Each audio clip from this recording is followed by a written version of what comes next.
Are you tired of waiting for your manifestations to come true? Well, I have great news for you. There's a new tool that can help you manifest 100 times faster. It's called the 20-word script, and it's already changing lives. This script alters your DNA, allowing you to tap into the power of the universe and manifest your desires with ease. Check out the link in the description below to learn more and get your hands on this life-changing tool today. Now let's get to our session. During the past several years, I've been so strongly attracted to studying intention that I've read hundreds of books by psychological, sociological, and spiritual writers, ancient and modern scholars, and academic researchers. My research reveals a fairly common definition of intention as a strong purpose or aim, accompanied by a determination to produce a desired result. People driven by intention are described as having a strong will that won't permit anything to interfere with achieving their inner desire. I imagine a sort of pit bull kind of resolve or determination. If you're one of those people with a never-give-up attitude combined with an internal picture that propels you toward fulfilling your dreams, you fit this description of someone with intention. You are, most likely, a superachiever and probably proud of your ability to recognize and take advantage of opportunities that arise. For many years, I've held a similar belief about intention. In fact, I've written and spoken often about the power of intention being just what I've described above. Over the past quarter of a century, however, I've felt a shift in my thinking from a purely psychological or personal growth emphasis toward a spiritual orientation where healing, creating miracles, manifesting, and making a connection to divine intelligence are genuine possibilities. This hasn't been a deliberate attempt to disengage from my academic and professional background, but rather a natural evolution that's been unfolding as I began to make more conscious contact with spirit.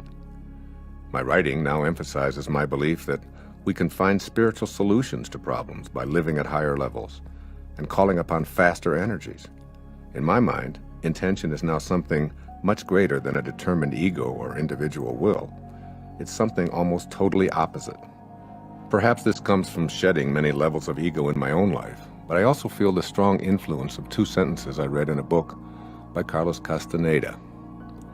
In my writing life, I've often come across something in a book that starts a thought germinating in me that ultimately compels me to write a new book. At any rate, I read these two sentences in Castaneda's final book, The Active Side of Infinity, while I was waiting to have a cardiac procedure to open one clogged artery leading into my heart that had caused a mild heart attack. Castaneda's words were, quote, "Intent is a force that exists in the universe. When sorcerers, that is, those who live of the source, beckon intent, it comes to them and sets up a path for attainment, which means that sorcerers always accomplish what they set out to do," unquote. When I read those two sentences, I was stunned by the insight and clarity it gave me about the power of intention. Imagine that intention is not something you do, but rather a force that exists in the universe as an invisible field of energy. I had never even considered intention in this way before reading Castaneda's words. I wrote those two sentences down, and then I had them printed on a card and laminated. I carried the laminated card with me into the catheter lab for my minor surgical procedure, and as soon as I could, I began talking about the power of intention to anyone who would listen. I made intention a part of every speech I gave. I immersed myself in this idea to use it, not only for my own healing, but to help others use the power of intention to carry them where they're fully equipped to go. I had experienced what is called satori, or instant awakening, and was intent on offering this insight to others. It had become clear to me that accessing the power of intention relieved so much of the seemingly impossible work of striving to fulfill desires by sheer force of will. Since that defining moment, I've thought of the power of intention in virtually all of my waking hours, and books, articles, conversations, telephone calls, items arriving in my mailbox, and arbitrary works I might be looking at in a bookstore all seem to conspire to keep me on this path. So here it is, the power of intention. I hope this book will help you view intention in a new way, and also to make use of it in a manner that leads you to define yourself as Patanjali suggested more than 20 centuries ago. Dormant forces, faculties, and talents come alive, and you discover yourself to be a greater person by far than you ever dreamed yourself to be. Patanjali's two words, dormant forces, kick-started me in the direction of writing about intention. Patanjali was referring to forces that appear to be either non-existent or dead, and he was referring to the powerful energy a person feels when inspired. If you've ever felt inspired by a purpose or calling, you know the feeling of spirit working through you. Inspired is our word for inspirited. I've thought long and hard about the idea of being able to access seemingly dormant forces to assist me at key times in my life to achieve an inner burning desire. What are these forces? Where are they located? Who gets to use them? Who's denied access? And why? Questions like these have propelled me to research and write this book and subsequently arrive at a totally new perspective on intention. At this point, as I'm writing about my excitement of realizing a long obscured truth, I know that intention is a force that we all have within us. Intention is a field of energy that flows invisibly beyond the reach of our normal, everyday, habitual patterns. It's there even before our actual conception. We have the means to attract this energy to us and experience life in an exciting new way.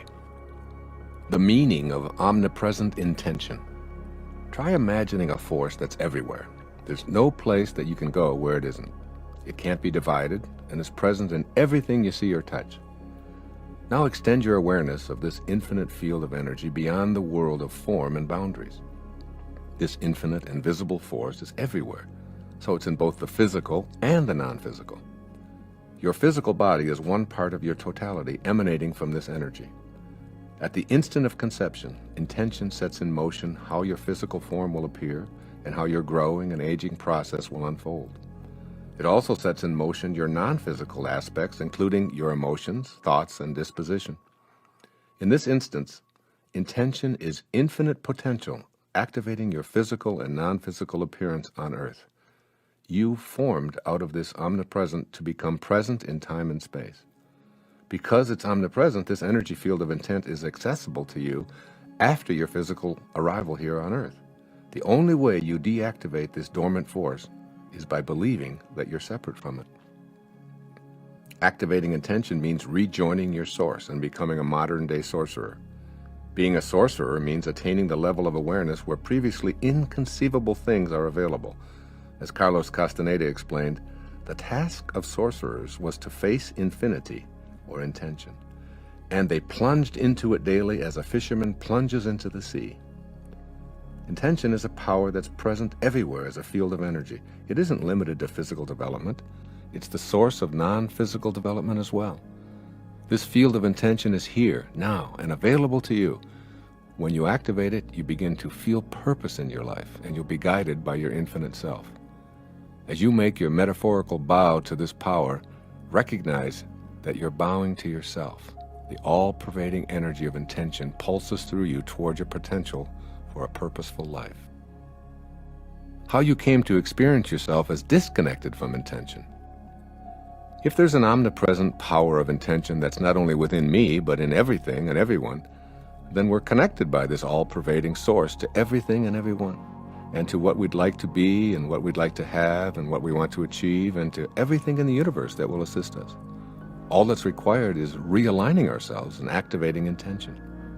But how did we get disconnected in the first place? How did we lose our natural ability to connect? Lions, fish, and birds, they don't get disconnected. The animal, vegetable, and mineral worlds are always connected to their source. They don't question their intention. We humans, however, with our capability for presumably higher brain functions, have something we refer to as ego, which is an idea that we construct about who and what we are. Ego is made of 6 primary ingredients that account for how we experience ourselves as disconnected. By allowing ego to determine your life path, you deactivate the power of intention. Briefly, here are the 6 ego beliefs.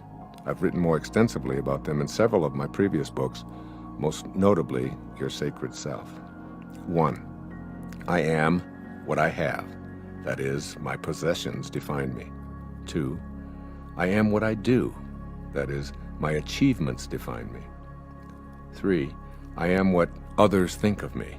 That is, my reputation defines me. 4. I am separate from everyone. That is, my body defines me as alone. 5. I am separate from all that is missing in my life. That is, my life space is disconnected from my desires. 6. I am separate from God. My life depends on God's assessment of my worthiness.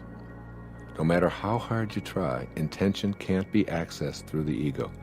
So take some time to recognize and readjust any or all of those 6 beliefs.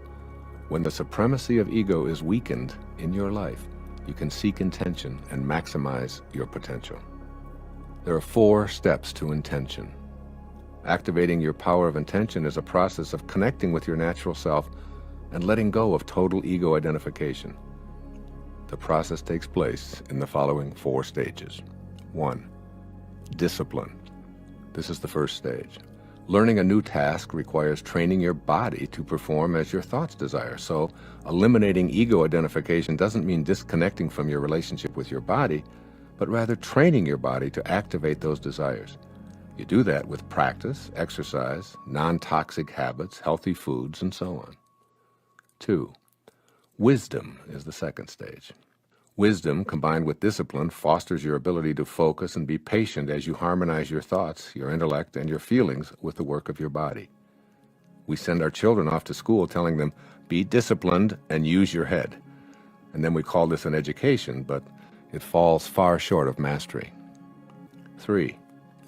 The third stage is love.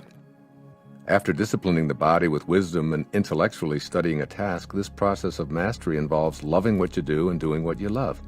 In the world of sales, I call it falling in love with what you're offering and then selling your love or enthusiasm to potential customers. When learning to play tennis, it involves practicing all of the strokes while studying strategies for playing the game. It also involves enjoying the feeling of hitting the ball and being on the tennis court and everything else about the game. And the final stage, 4, surrender. This is the place of intention. This is where your body and your mind aren't running the show. And you move into intent. You relax. You allow yourself to be carried by the same power that turns acorns into trees, blossoms into apples, and microscopic dots into human beings. When you surrender, you lighten up and can consult with your infinite soul. Then the power of intention becomes available to take you wherever you feel destined to go. All of this talk of intention and surrender may cause you to question where your free will fits in. You might be inclined to conclude that free will is non-existent or that you become whatever your program dictates. So let's just take a look at your will and how it fits into this new you of intention. As you listen to the next 2 sections, please keep an open mind, even if what you hear conflicts with what you've believed all of your life. Intention and your free will are paradoxical. A paradox is seemingly absurd or a contradictory statement, even if well-founded. Intention and free will certainly qualify as being paradoxical. They conflict with many a preconceived notion of what's reasonable or possible. How can you possess free will and also have intention shaping your body and your potential? You confuse this dichotomy by choosing to believe in the infinity of intention and in your capacity to exercise free will. You know how to think rationally about the rules of cause and effect, so try your intellect out on this.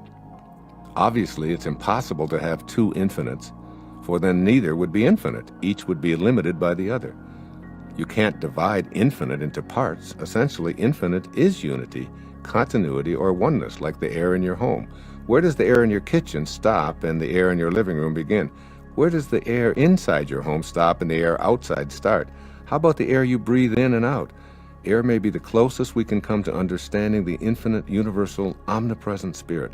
Somehow, you must travel in thought beyond the idea of your individual existence to the idea of a unity of universal being, and then beyond this to the idea of a universal energy.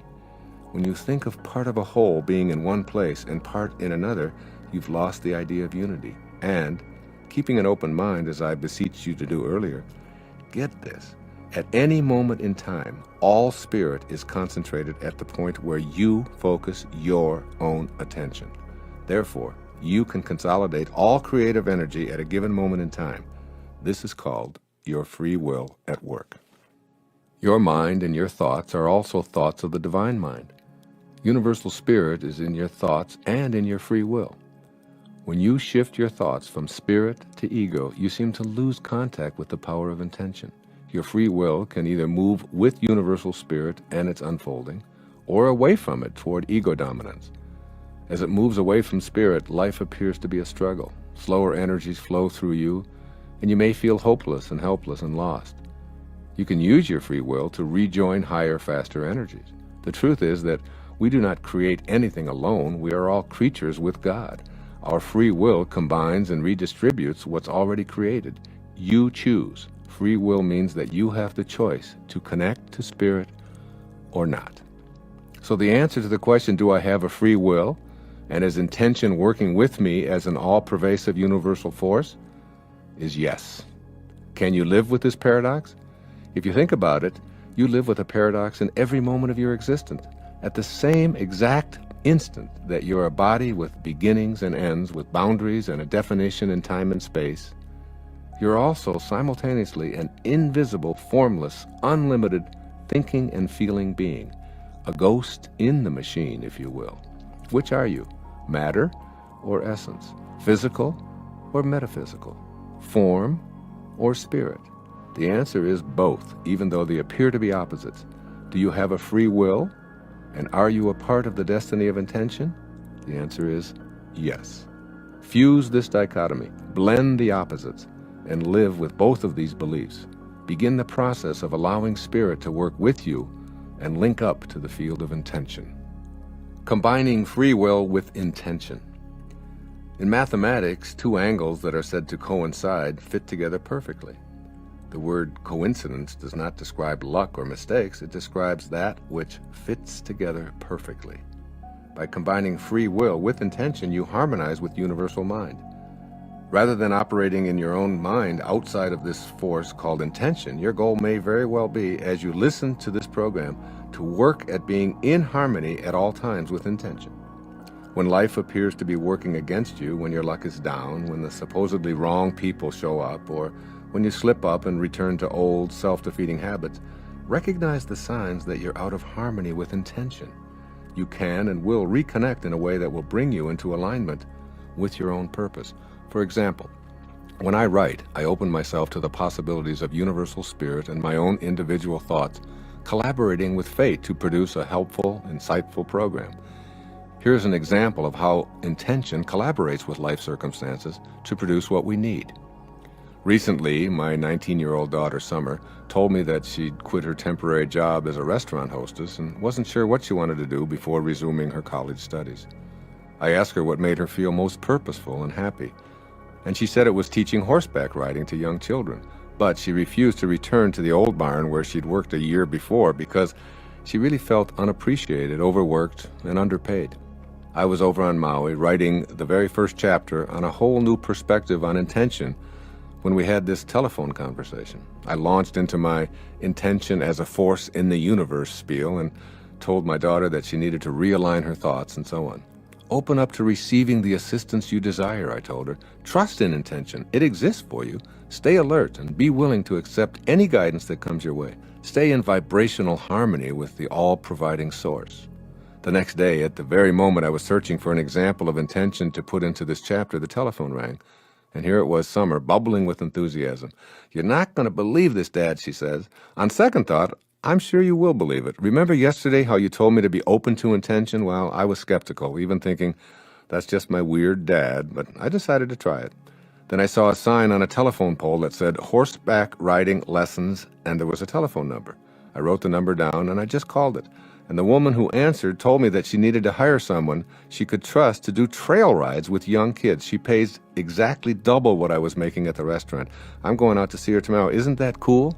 Cool? Hell yes, it's cool. Here I am writing a book, looking for a good example, and it arrives in the form of help I was attempting to offer the day before to my daughter. 2 for the price of 1, if you will. I'll close this section with words from Aldous Huxley, one of my favorite authors. The spiritual journey does not consist in arriving at a new destination where a person gains what he did not have or becomes what he is not. It consists in the dissipation of one's own ignorance concerning one's self and life, and the gradual growth of that understanding which begins the spiritual awakening. Thank you for joining our session today. If you're ready to take your manifestation game to the next level, head over to the link in the description and get your own copy of the script today to unlock the power of the universe and manifest your dreams with ease.